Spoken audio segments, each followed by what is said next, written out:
কি হয়েছে বলেন? আচ্ছা শোনেন, আপনি তো এই গ্রামে থাকেন তাই না? আপনি কি রাশেদ শিকদারের বাড়িটা চিনেন? শিকদার মিকদার চিনি না, জান। দেখেছো আপু, জন্য গ্রামের আনকালচার মানুষের সাথে কথা বললে মুডটাই পুরো নষ্ট হয়ে যায়। কি বলছেন? আমি আনকালচার? হ্যাঁ, আপনি আনকালচার। বুঝতে আইছেন আপনি? আমরা কোত্থেকে আসি সেটা জেনে আপনার কি রাশেদ শিকদারের বাড়িটা চিনেন নাকি সেটা বলেন। শিকদার গাড়া চিনি না, জান তো। দেখেছো কত বড় সাহস! এই আপনি জানেন আমার বাবার কত টাকা? আপনাকে কিনে নিতে পারবো। আপনার টাকা আপনার কাছে রাখে, এই লাখ টাকার কোটি টাকা দেয়, এসব আমরা শোনাই না। শিকদার মিকদার গাড়া চিনি না, জান। তাদের মুখটা দিতে শেষ করে। আসসালামু আলাইকুম ভাইয়া। আসসালাম, তোরা বস বস বস। পথে কোনো অসুবিধা হয়নি তো? হ্যাঁ ভাইয়া, অসুবিধা তো হয়েছে।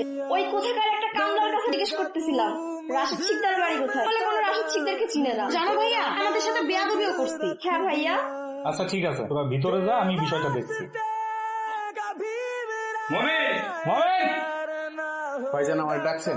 হ্যাঁ তোকে ডাকছি। ওই প্রিয়ারা আসার সময় রামজাদা যেন ওদের সাথে খারাপ ব্যবহার করেছে। নাম বলছে, আমাকে নাকি চেনেই না। একটু খোঁজ নে। ঠিক আছে ভাইজান।